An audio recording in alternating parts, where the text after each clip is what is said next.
Mas, irmãos, eu quero convidá-los para reflexão. Numa outra oportunidade, eu talvez faria aqui de baixo, ao lado do irmão Lupércio, né? Essa palavra sobre a ceia, mas nesse momento de isolamento a gente vai então falar a palavra aqui, depois a gente se junta ali para a celebração. Eu estava até dizendo para a Márcia e para o Nerivaldo, que estão na tradução hoje, né, que eu nem passei para eles o texto bíblico, porque era um dia diferente. Falei, eu quero, né, celebrar a ceia, e geralmente quando o pastor celebra a ceia, a gente não tem um sermão, né, longo, e nós também tentamos trabalhar com o nosso culto dentro de um período de 1 hora, então o tempo talvez não daria para isso, mas apenas separei, irmãos, o texto clássico de João 3,16, até disse a eles que possivelmente seria esse o texto, né? Pela manhã eu nem sabia ainda o que falaria, para pensar exatamente nesse momento de celebração, quando nós temos aqui diante de nós esses elementos, o pão, o vinho, que simbolizam assim o corpo e o sangue, né, do Senhor Jesus. Um dia também diferente, porque é um dia em que nós estamos comemorando o Dia dos Pais. E aí eu fiquei pensando nessa junção, né, desse dia, quando o nosso pensamento de alguma forma se volta para essa figura paterna, e no momento em que a gente tem uma celebração onde fica tão evidente o amor de um pai na pessoa de Deus, Deus Pai, quando nos proporciona a graça salvadora. Eu fiquei pensando exatamente nessa questão de que nós pudéssemos olhar para esse Deus como Pai e entender o quanto esse amor de Deus, irmãos, ele é grandioso, e o quanto Deus como Pai é um grande exemplo de Pai para cada um de nós. Irmãos, quando a gente fala nisso, é óbvio que quem somos nós, pais, né, ou quem somos nós, seres humanos de alguma forma, para que nós possamos nos comparar a Deus ou tentar ser igual a Ele, mas Ele é sim exemplo, Deus é exemplo. Aliás, Ele nos fez o quê? Imagem e semelhança. Eu costumo sempre dizer o seguinte: imagem e semelhança. Nós não somos, irmãos, um deusinho, nenhum de nós é um Deus, não somos deuses, mas somos imagem e semelhança. O que é imagem, irmãos? Imagem é reflexo. Quando você vai no espelho, não tem dois você, só tem um você, mas não tem dois, não tem outro do outro lado lá no espelho. O que aquele lá é? Ele é o seu reflexo, não é você, mas é um reflexo. Então quando nós somos feitos, quando Deus diz que nós somos feitos imagem dele, nós somos o reflexo de Deus aqui na terra, nós refletimos Deus na vida das pessoas. E semelhança? Semelhança é aquilo que não é igual, é aquilo que é parecido. Nós não somos iguais a Deus, Deus é único, mas somos parecidos com Ele. Pelo menos temos que ser parecidos com Ele nos seus atributos morais, né? Não os somos nos naturais, não temos onisciência, onipresença, onipotência, mas os somos sim, né, semelhantes a Ele, devemos ser nos seus atributos morais, santidade, justiça, amor, e aí tudo que se desdobra a isso, né? Compaixão e mais algumas coisas. Então Ele é sim exemplo para nós. Podemos sim, irmãos, ter em Deus esse grande exemplo para a nossa vida, como um Pai amoroso que é, de todos nós que somos seus filhos. E quando o texto de João 3,16 fala desse Deus, ele fala exatamente desse Deus como Pai, e fala desse amor desse Deus. E aí, irmãos, ele é para nós sim, amigos que estão participando, né? Ele é sim um exemplo, porque o texto vai dizer assim: é porque Deus amou o mundo, né? João capítulo 3, no verso 16, porque Deus amou o mundo de tal maneira que deu seu Filho unigênito, para que todo aquele que nele crê não pereça, mas tenha a vida eterna.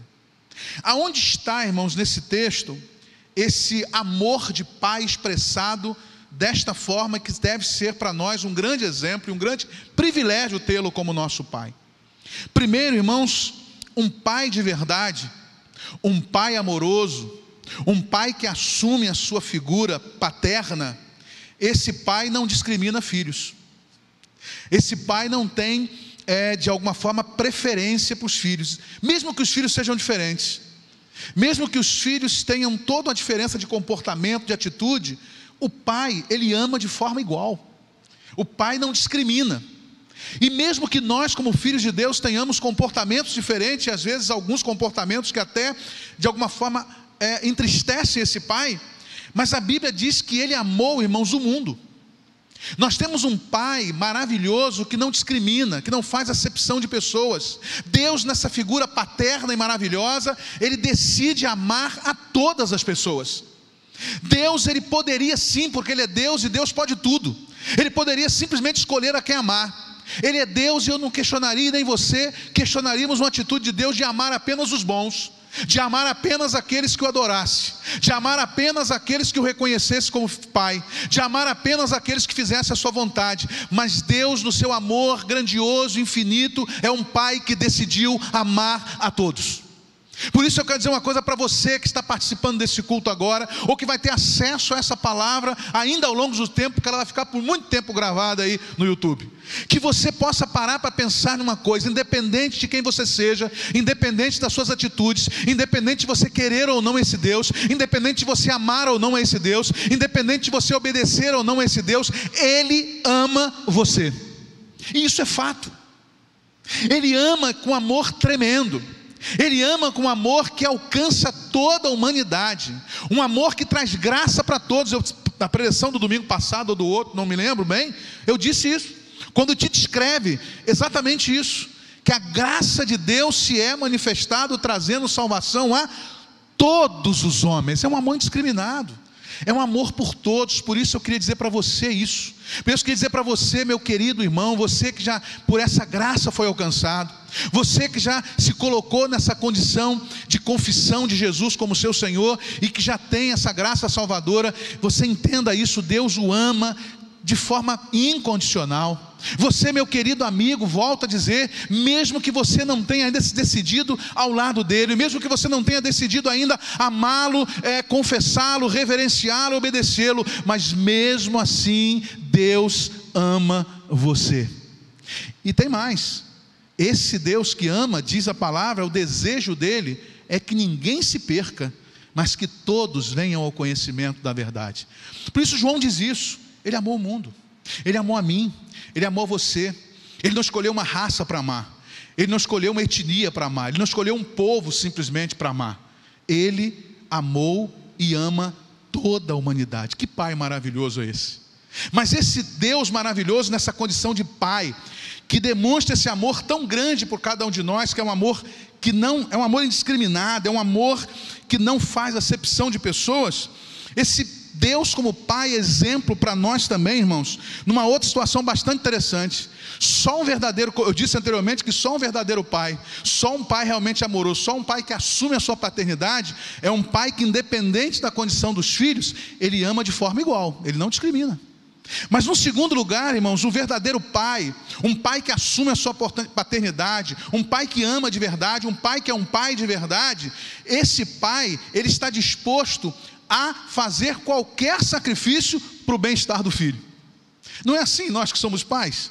Pai, mãe, que aqui está, a gente se desdobra, é interessante. Quantos, irmãos, exemplos a gente tem de pais e mães que se privam de coisas necessárias para eles mesmos, para que os filhos não tenham essa privacidade.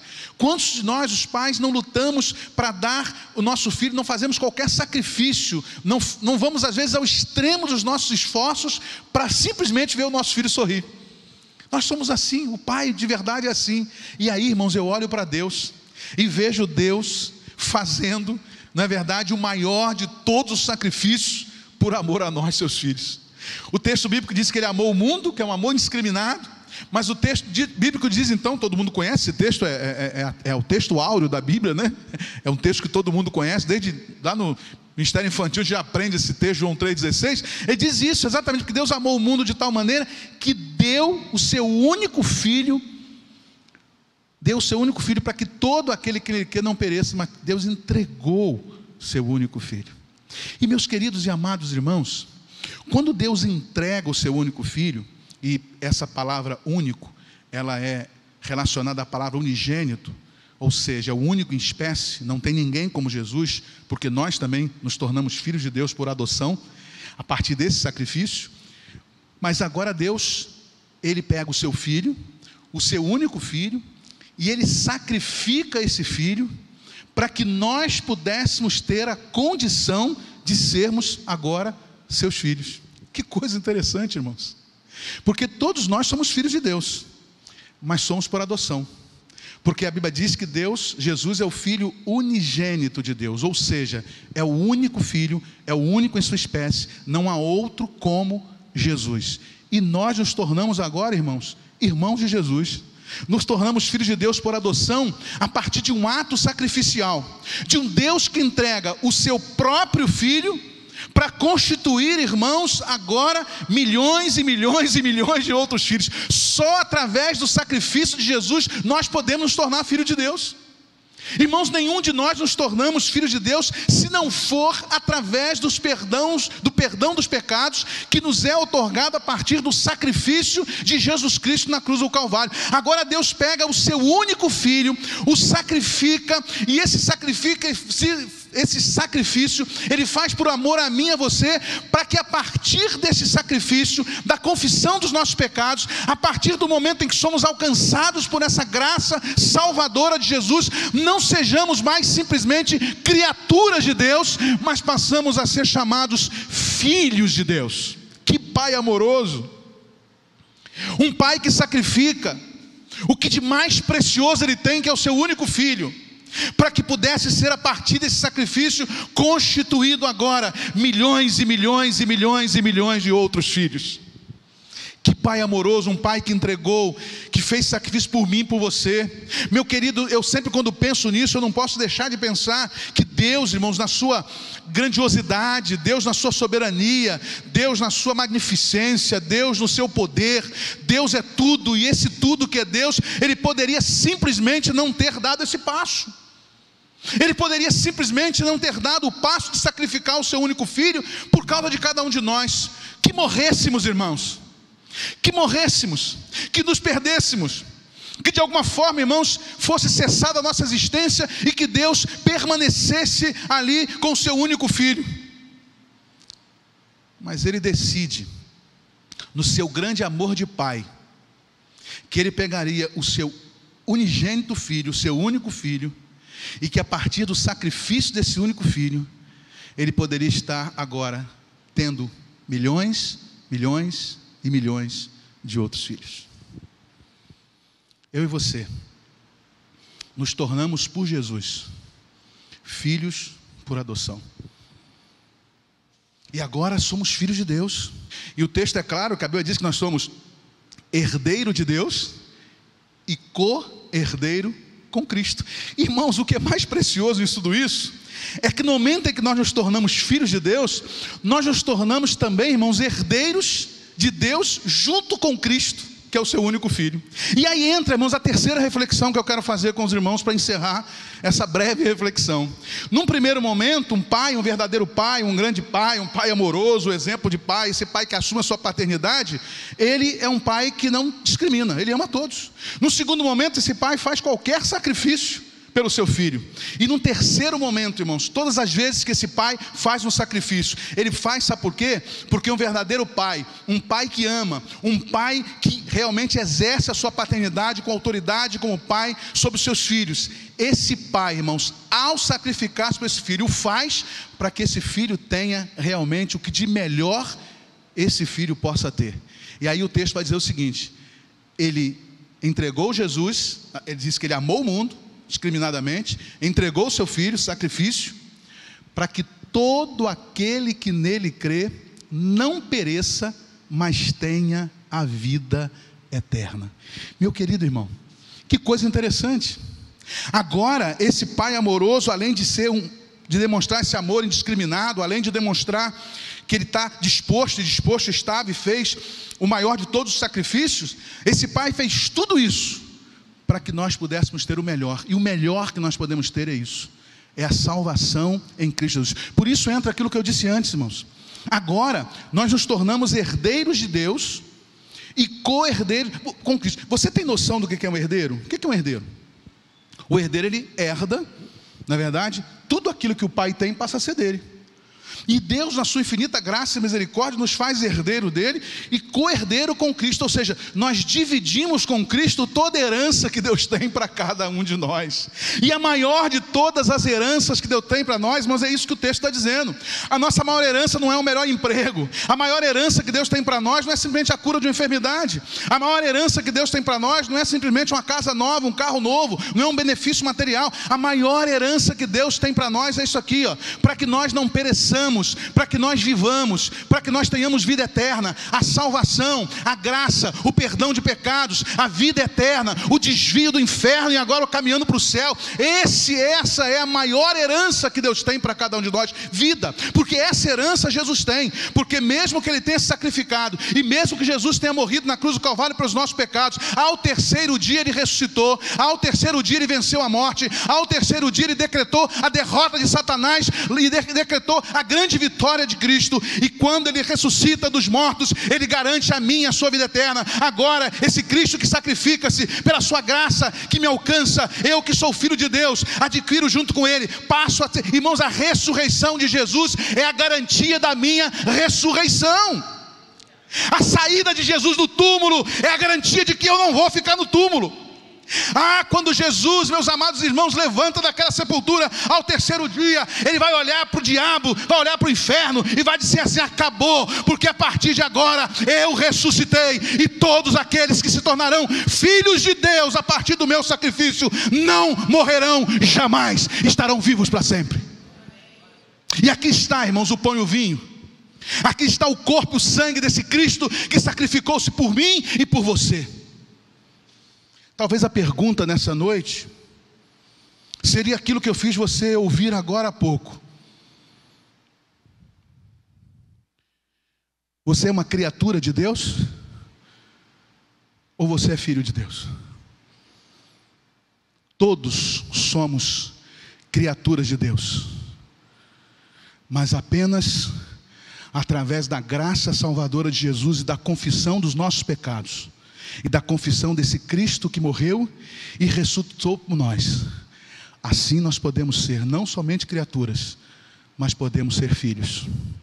E deixa eu dizer uma coisa para você: quem herda é o filho. Quem tem direito à herança é o filho. Quem tem direito a tudo que o pai tem é o filho, não são as criaturas. Por isso, meu querido, você que é filho de Deus, pela graça salvadora de Jesus que alcançou a sua vida, perdoando os teus pecados, que você mantenha firme a sua confissão, que você mantenha firme a sua posição de servo, de filho de Deus, que você mantenha firme a posição daquilo que você alcançou como herdeiro desse Deus. E a você que nos ouve agora aqui ao vivo, ou ao longo do tempo, quando tiver acesso a esse vídeo, se você ainda não entregou sua vida para Jesus, se você ainda não o confessou como Senhor da sua vida, se você ainda por essa graça não foi alcançada, você é criatura de Deus. Deus ama você de forma indiscriminada, como ama todos, mas você só será filho à medida em que receber Jesus como Salvador. Aqui nessa mesa está o pão, que representa o corpo de Jesus, o vinho, que representa o sangue de Jesus. E esse é o sacrifício que foi feito. Se eu não olhar para esse sacrifício, se eu não olhar para esse corpo dilacerado na cruz do Calvário, esse sangue derramado, se eu não olhar para esse sacrifício e não crer nesse sacrifício, não entender que esse é o sacrifício único, insubstituível, que pode salvar a minha alma, e se eu não me render a esse Cristo, entregando a Ele a minha vida, eu não vou dar continuidade a esse plano maravilhoso de Deus. Alguns ficam só na primeira parte: Deus amou o mundo, porque Ele amou a todos nós, entregou o seu Filho. Se eu creio nisso, cumpre-se em minha vida a terceira parte: eu sou constituído filho de Deus, e não vou perecer, vou ter a vida eterna.